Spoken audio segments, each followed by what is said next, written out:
Assalamualaikum warahmatullahi wabarakatuh. Alhamdulillahirabbil alamin. Puji syukur kita panjatkan kehadirat Allah Subhanahu wa taala hingga hari ini kita bisa ketemu kembali belajar bersama Bapak, dan hari ini pagi ini kita akan mempelajari di tema 5 wirausaha. Subtema 3, ayo belajar berwirausaha. Selawat serta salam tersampaikan kepada junjungan kita Nabi besar Muhammad sallallahu alaihi wasallam. Anak-anakku sekalian, di pembelajaran hari ini, di pembelajaran 2, yaitu dengan materi embalase. Kalian bisa melihat dari latar materi ini. Di sini kita bisa lihat ada produk yang biasa kita jumpai di toko-toko atau di pasaran. Nah, baiklah, sebelum kita belajar, marilah kita berdoa terlebih dahulu. Berdoa dimulai.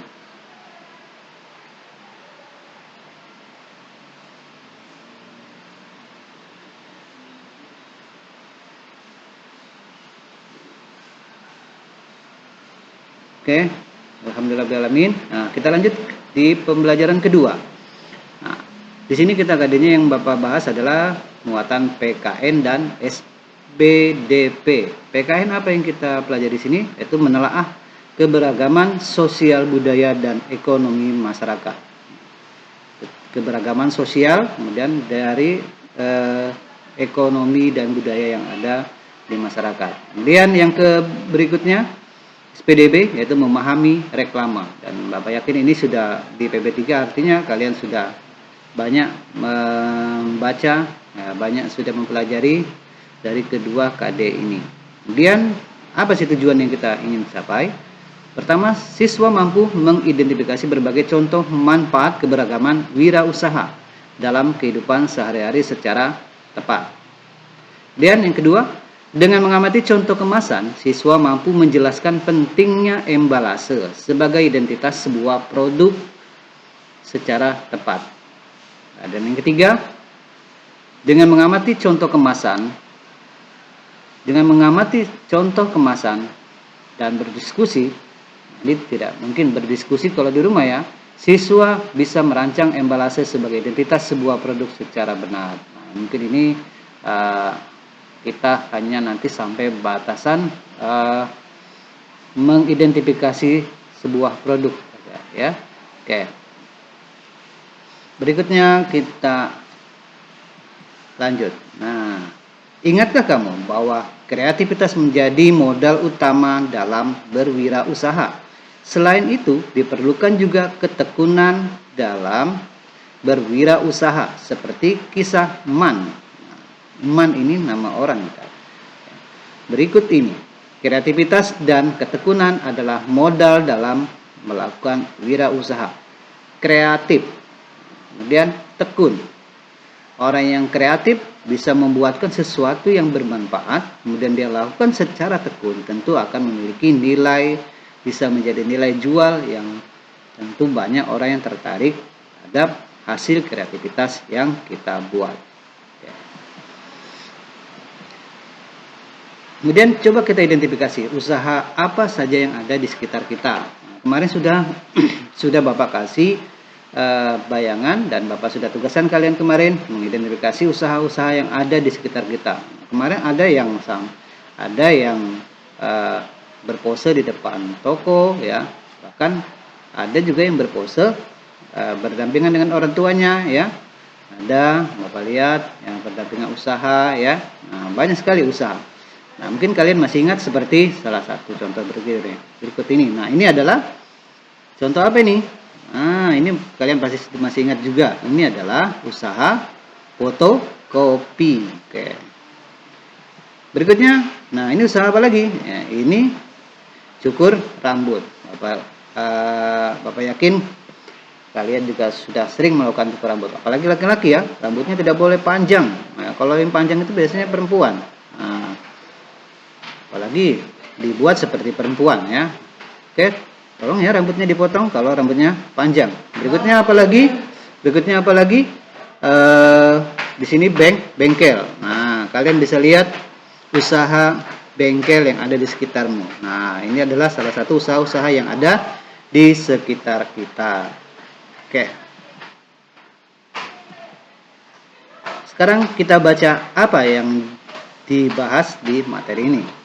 Oke, kita baca sama-sama ya. Gak apa-apa Bapak ikut baca juga. Man adalah seorang anak laki-laki suku Sasak dari desa Sade, Lombok. Usianya hampir 12 tahun. Ia baru saja menyelesaikan ujian akhir tingkat SD di sekolahnya. Usai sekolah, Man dan beberapa teman seusianya secara kreatif mengisi waktu luang dengan berjualan aneka warna gelang benang buatan sendiri. Wow, kreatif ya. Sejak dini, anak-anak suku Sasak terbiasa menyaksikan kaum ibu memintal benang dan menenun kain. Sisa benang aneka warna mereka jalin dengan beragam kreasi untuk dijadikan gelang. Kalian langsung bisa bayangkan gelang. Berikutnya, desa Sade terletak di Lombok Tengah, tidak jauh dari pantai Kuta. Melihat ramainya wisatawan pengunjung pantai, Man dan teman-teman melihat peluang usaha untuk mengisi waktu luang mereka. Menjelang sore hari, mereka menawarkan berbagai aneka gelang benang buatan mereka ke wisatawan pengunjung pantai. Dengan kreatif, mereka membuat berbagai ragam jalinan untuk ditawarkan. Kadangkala mereka sisipkan manik-manik. Nah, ini daerahnya desa Sade ya tadi ya. Nah, ini seperti ini gelangnya ya. Kemudian kayu manik-manik, jadi menyisipkan manik-manik kayu untuk mempercantik gelang. Menyadari bahwa harga gelang yang dijual tidak dapat terlalu tinggi, mereka mengganti benang hasil pintalan kapas dengan benang jahit yang mereka beli di pasar. Seuntai gelang mereka jual dengan harga 5.000 hingga 15.000 rupiah. Dalam sehari mereka jual ya. Biasanya aku bisa menjual 5 sampai 6 gelang. Kalian tinggal hitung aja, kalau harga 5.000 jadi berapa duitnya, kalau harga 15.000 jadi berapa harga duitnya. Rata-rata dalam sehari kami bisa membawa pulang uang 30.000. Wow.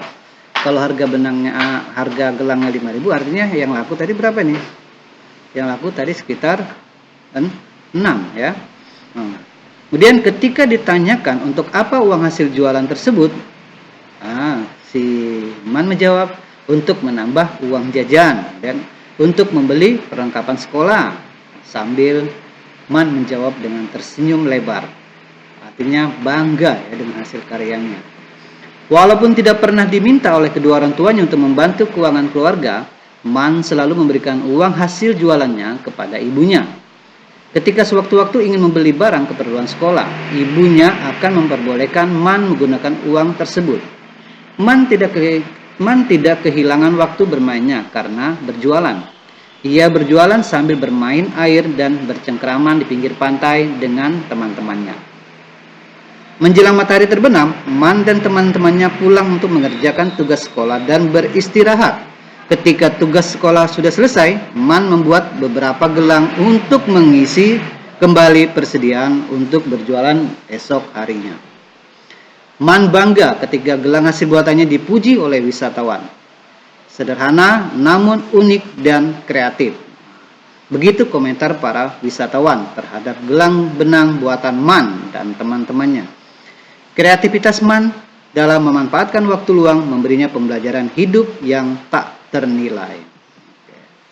Nah, dari bacaan tadi, kalian bisa melihat beberapa pertanyaan yang ada di buku. Ya. Apa jenis usaha yang dilakukan Man dan teman-temannya untuk mengisi waktu luang mereka? Nah, kita lihat apa sih jawabannya. Kalian bisa lihat usaha apa yang dilakukan Man? Nah, iya, dia berjualan aneka warna gelang benang ya. Ini gelang benang. Nah, ini tulisannya ada yang hilang ya. Oke, kita lanjut. Mengapa diperlukan kreativitas dan ketekunan dalam menjalankan usaha tersebut? Jelaskan secara singkat. Kira-kira apa ya?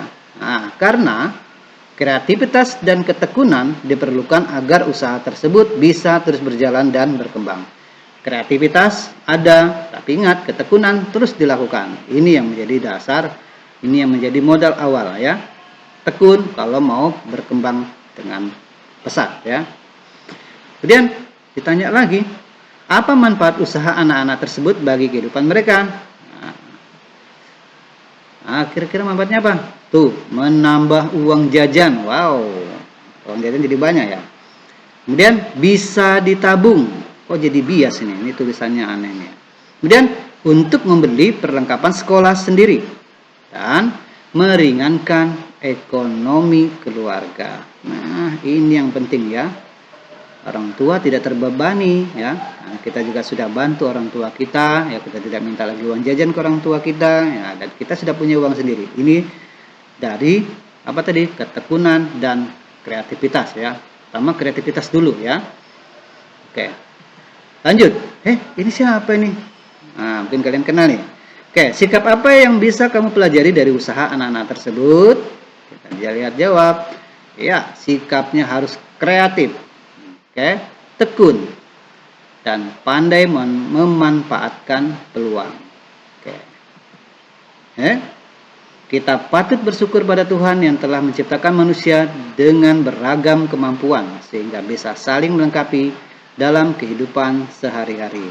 Kemudian, kamu juga dapat belajar berwirausaha. Ayo kita belajar membuat kemasan produk yang menarik. Kali ini kita belajar cara membuat tabung dan kerucut. Ya, ini tidak ini untuk matematika ya, tetapi kita hanya masuk ke pembelajaran di SPDB ya, membuat kerucut, tapi tidak sampai di situ ya.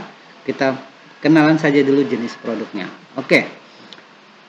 Nah, di sini ragam dan bentuk makanan dan minuman. Kalian bisa lihat ini. Nah, ini yang Bapak maksud tadi, bentuk tadi apa nih? Bentuk kerucut. Nah, kita bisa kenal sampai di sini.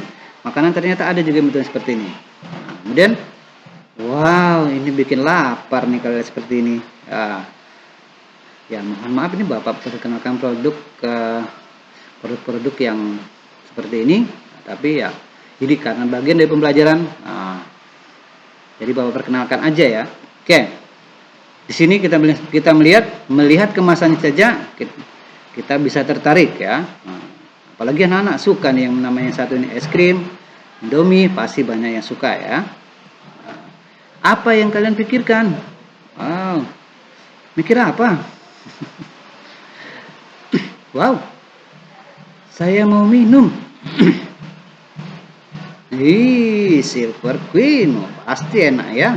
Kalian pasti kalau Silver Queen, bayangan kalian pasti seperti makan makanan yang wah ya, yang istimewa, ya. Nah, yang tadi Bapak tampilkan adalah embalase. Embalase merupakan reklama pada kemasan produk yang berisi pesan-pesan grafis yang menarik untuk konsumen. Artinya, dari gambar-gambar yang ada tadi, produk-produk yang ada tadi, itu merupakan bentuk reklame yang dikenal dengan nama embalase. Kemasan produk yang berisi pesan-pesan, ya, dibuat secara menarik. Ya, ketika orang melihat gambarnya saja orang sudah tertarik, apalagi kalau rasanya. Nah, kalau sudah terkenal, orang sudah melihat gambarnya, rasa sudah bisa kita rasakan. Itu kalau sudah produknya terkenal ya. Kalau baru-baru, mungkin dia harus mulai memperkenalkan produknya ke konsumen. Ini namanya embalase, yaitu reklama pada kemasan produk. Nah, yang tadi ya seperti ini tadi ya. Nah, ini tadi Bapak kembalikan ya. Nah, ini. Oke, Bapak kira itu ya. Kemudian kita lanjut lagi ya. Tujuan penggunaan embalase. 1. Melindungi produk agar tidak rusak. Yang kedua, menarik perhatian pembeli. Dan yang ketiga, memberikan informasi tentang produk. Nah, embalase ya. Tujuannya tadi supaya barangnya tidak rusak. Oke, yakin? Oke, yang kedua apa? Menarik. Nah, kalian melihat gambarnya saja, Bapak yakin kalau kalian ke kantin melihat beraneka ragam makanan ya, ada barang baru, kalian yang pertama tertarik itu karena gambarnya biasanya ya, bentuk produknya, rasa belum diketahui. Nah, dan yang ketiga, yang paling penting juga ini apa? Memberikan informasi tentang produk ya. Biasanya ada produk, ada di belakangnya ada tulisan ya, penjelaskan tentang sebuah produk. Nah, Kemudian apa saja yang digunakan dari bahan embalase tersebut ya? Kalian bisa lihat di sini, bisa dari plastik, kertas, kaca, dan kaleng. Nah, bentuknya tadi ada yang kaleng ya, ada yang kertas, ada yang plastik. Kalau kaca seperti apa? Botol biasanya ya. Oke, manfaat wirausaha sejak kecil. Nah, melatih jiwa wirausaha. Jiwa wirausaha ini berusaha dengan sendiri, bermodal sendiri. Kemudian yang kedua, mengembangkan kreativitas. Dari kreativitas kalian tadi yang kalian kembangkan dengan tekun, bisa memiliki nilai jual. Yang ketiga, melatih menghemat uang. Banyak uang kan? Kalau sudah banyak uang jangan diborosin, ya, harus ditabung ya. Yang terakhir, mengasah potensi diri. Nah, ketika kita punya kreativitas yang hari ini sampai di sini, besok kita bisa kembangkan. Itu orang-orang yang kreatif, dia akan mengembangkan kemampuannya ya. Seperti itu. Bapak yakin kalian juga memiliki kreativitas yang luar biasa, bakat yang luar biasa. Cuma munculnya kapan? Ya tinggal kalian munculkan. Ya kapan kalian memunculkannya? Kapan kalian memulainya? Oke. Demikian materi yang hari ini Bapak sampaikan. Terima kasih. Bapak akhiri. Semoga kalian menjadi anak yang soleh. Amin. Oke. Assalamualaikum warahmatullahi wabarakatuh. Dadah.